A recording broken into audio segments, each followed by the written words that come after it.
আজ প্রায় অনেক দিন হয়ে গেল তেমনভাবে কলকার কোনো লং ভিডিও শ্যুট করা হয়নি। তাই আজ ভাবলাম একটা কলকা করব। যেমন ভাবনা ঠিক তেমনই কাজ।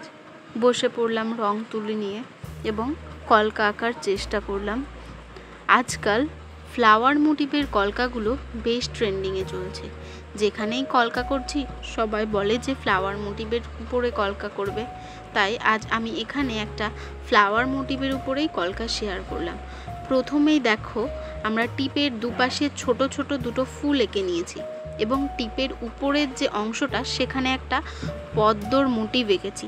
তোমরা যারা কলকার সঙ্গে পরিচিত আছো বা কলকা করছো তারা অবশ্যই চিনতে পারবে এই স্ট্রোকগুলো আজকাল কলকাতে কি পরিমাণে ব্যবহার হয়।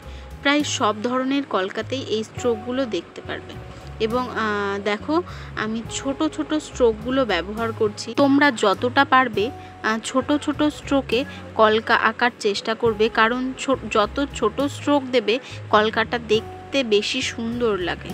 তো দেখো, তারপর কলকার যে স্ট্রোকগুলো হয় সেইগুলো দিয়েই আমি আইব্রুর দুপাশের যে জায়গাটা হয় সেখানে ফিল করছি।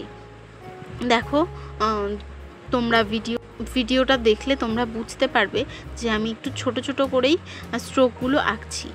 তো তোমরা যারা ভিডিওটা দেখছো তারা জানিও যে এই কলকার ভিডিওটা তোমাদের কেমন লাগলো, এবং যদি ভালো লাগে আমার চ্যানেলটাতে তোমরা যারা আমার এই ভিডিওটা দেখছো তারা অবশ্যই আমাকে জানিও যে তোমাদের এই ভিডিওটা কেমন লাগলো এবং কলকার ডিজাইনটা কেমন লাগলো।